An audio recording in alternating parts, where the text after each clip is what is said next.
નમસ્કાર દર્શક મિત્રો, ટીવી18 ન્યૂઝમાં આપનું સ્વાગત છે। વિશ્વ નર્સિંગ દિવસ છે ત્યારે આપણા સિવિલ હોસ્પિટલમાં મારી નર્સો બહેનો માટે જો એક કાર્યક્રમ રાખવામાં આવેલા હતા।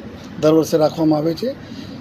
આજનો દિવસ આ બધા અમારા નર્सेसના જો કન્ટ્રીબ્યુશન છે સમાજના સાજુ કરવામાં, જો અમારા દર્દીઓ છે એના સારવાર આપવામાં એના બધા લોકો અહીંયા યાદ કરીને બિરદાય।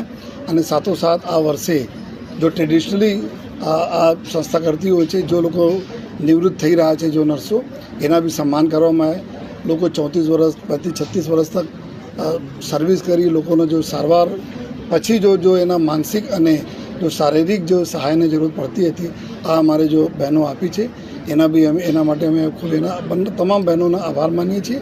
સાથોસાથ બધાને ખબર છે કે ક્યારે આપણા સિવિલ હોસ્પિટલની વાત કરીએ તો હજારોની સંખ્યામાં અહીંયા દર્દીઓ આવે છે દરરોજ। આજુબાજુના જિલ્લાઓ હોય, આજુબાજુના રાજ્યોના બી લોકો અહીંયા આવે છે। ત્યારે જ્યારે એના સારવાર હોય, ઓપરેશન હોય, બીજા ટ્રીટમેન્ટ થયા પછી જો એની પૂરી સારવાર એના દેખરેખનું કામ આપણા નર્सेस કરે છે જો, અને અહીંયા પછી સાજુ થઈને જાય એના તમામ જો તકેદારી રાખે છે। ચાહે ગંભીર રોગચાળો હોય, ઇવન કોરોનાના સમયમાં જ્યારે લોકો પોતપોતાના આપણા સગા સંબંધીઓ પાસે નથી જતા હતા ત્યારે આ બધા નર્सेस અમારા જો એના દેખરેખ કરતી હતી।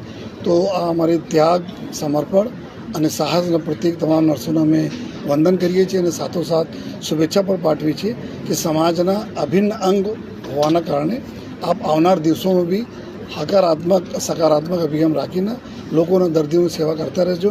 અને આ દર્દીઓ એવા સમય કોઈ દિવસ ભૂલતા નથી જ્યારે આ હોસ્પિટલમાં હોય અને એના જો સારવાર મળે, સારવાર દરમિયાન જો એના સાથે જો બિહેવિયરલ જો થાય છે એના કોઈ દિવસ ભૂલતા નથી જોઈએ। તો ફરીથી જો આજ વિશ્વ નર્સિંગ દિવસમાં હું સુરત શહેર પોલીસ પરિવાર તરફથી તમામ અમારા નર્સ બહેનોને ખૂબ જો શુભેચ્છા આપું છું, અભિનંદન આપું છું અને આવનાર સમયમાં આ રીતે સેવા સુરતને કરતી રહો એવી પણ જો વિનંતી।